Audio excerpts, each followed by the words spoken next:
Hello student, today we will listen a story about the smash girl. हम smash girl उसे कहते हैं जो कि बहुत अधिक सफल होती हैं, जो भी अपनी लाइफ में बहुत अधिक सफलता हासिल करते हैं।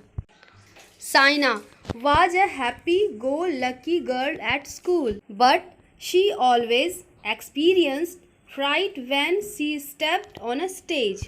Once, when she was 5 years old, she took part in a fancy dress competition. Dressed up as Jawaharlal Nehru. When she went up on stage, she saluted the audience and then forgot her lines. She stood there holding the salute and staring at her parents until they said, "Okay, come down now." Saina एक बहुत ही खुश मिजाज लड़की थी, लेकिन वो stage पे जाने से डरती थी।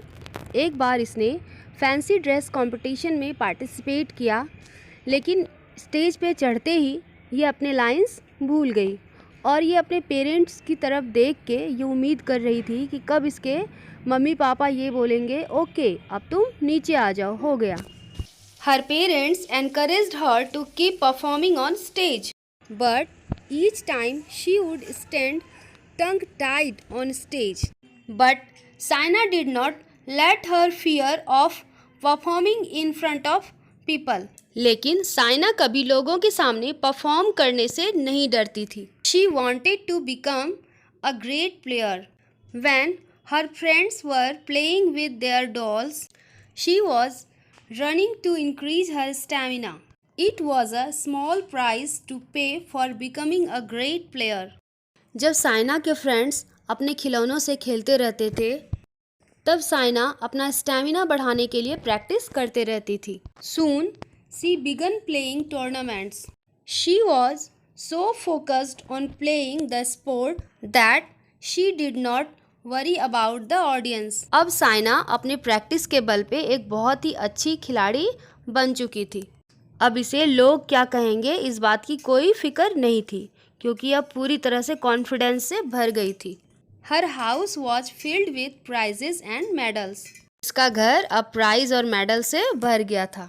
She went on to become the first Indian to win a medal in badminton in the Olympics. और अब ये इंडिया की फर्स्ट बैडमिंटन प्लेयर बन चुकी थी जिसने कि ओलंपिक में मेडल जीता था। और ये लड़की साइना नेहवाल, जो कि हम सब जानते हैं एक फेमस बैडमिंटन प्लेयर है। Her determination to succeed helped her overcome barriers. इसकी सच्ची निष्ठा के कारण ही सारे बाधाओं को तोड़ते हुए ये एक बहुत बड़ी बैडमिंटन प्लेयर बनी। इस कहानी से हमें ये सीख मिलती है, अगर हम कोई काम सच्चे मन से करते हैं तो हमें सफलता जरूर मिलती है। Hope you all understand this story well. Thank you.